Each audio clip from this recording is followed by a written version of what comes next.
Bismillahirrahmanirrahim. Assalamualaikum warahmatullahi wabarakatuh.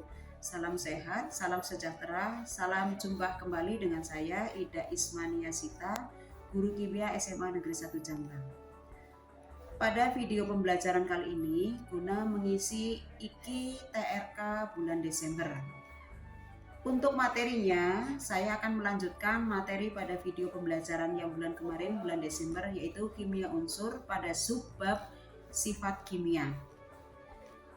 Sifat kimia ini dibagi menjadi 4, yaitu pola kereaktifan unsur dalam sistem periodik, kemudian kelarutan senyawa dan pola kecenderungannya, keperiodikan sifat asam dan basa, dan yang terakhir yang keempat adalah daya mempolarisasi dan terpolarisasi. Kita masuk langsung pada sifat yang pertama, yaitu pola kereaktifan unsur dalam sistem periodik.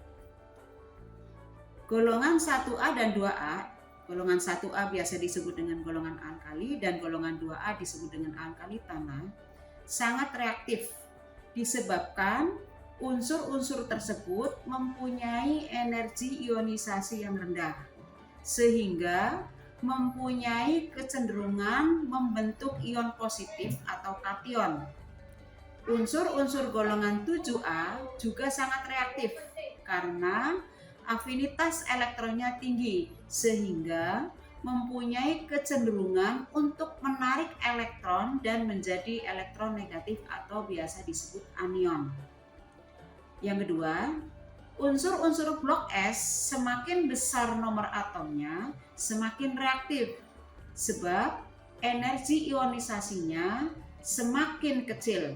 Sedangkan unsur-unsur blok P, kecuali gas mulia, mempunyai kecenderungan kurang reaktif, jadi semakin ke bawah dalam satu golongan menjadi kurang reaktif. Beberapa unsur transisi atau biasa disebut blok D ini sangat stabil, terutama unsur golongan 1B, yaitu Cu, Ag, dan Au, dan beberapa unsur lainnya misalnya adalah PT dan Hg.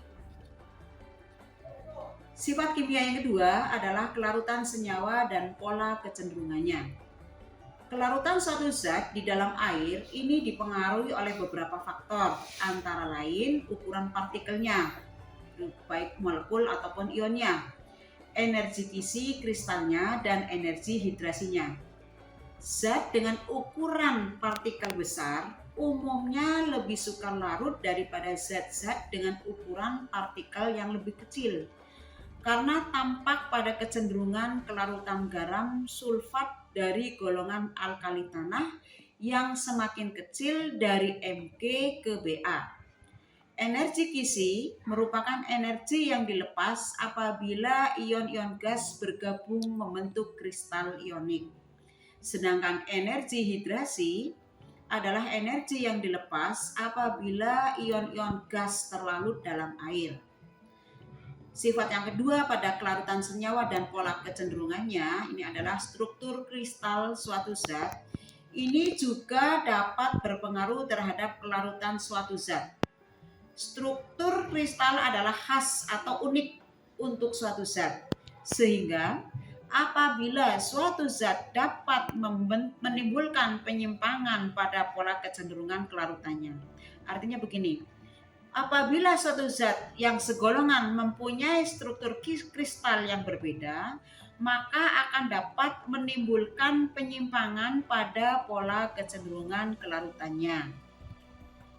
Dan sifat yang ketiga yaitu keperiodikan sifat asam dan basa.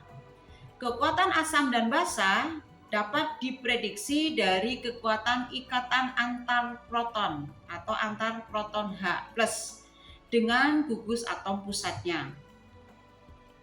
Gugus atom pusat ini yang mengikat, semakin kuat ikatan terhadap proton, semakin lemah sifat suatu asam. Berdasarkan hal itu atau berdasarkan hal tersebut, untuk asam biner atau HX akan semakin kuat sifat asamnya bila jari-jari atomnya semakin besar.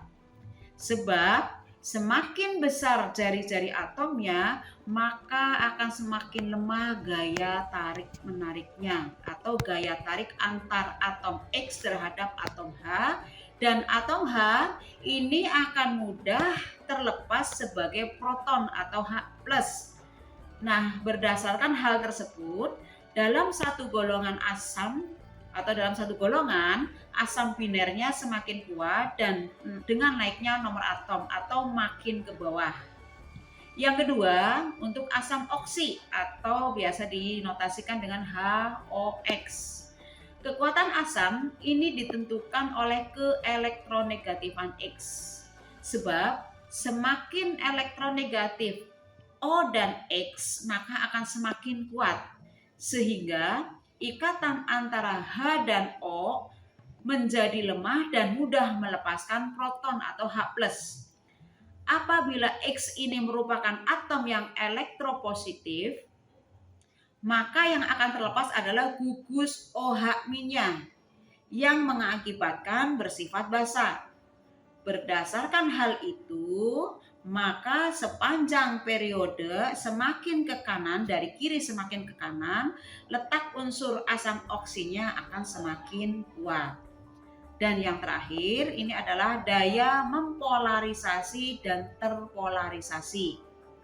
Daya mempolarisasi kation ini ditentukan oleh perbandingan muatan kation terhadap jari-jari kation. Sementara daya terpolarisasi ini akan kuat bila muatan ionnya besar, tetapi jari-jari kationnya kecil. Sebaliknya, ukuran dan muatan anion semakin besar, maka akan semakin mudah anion tersebut mengalami polarisasi. Inilah yang disebut sifat keperiodikan unsur pada sifat kimia.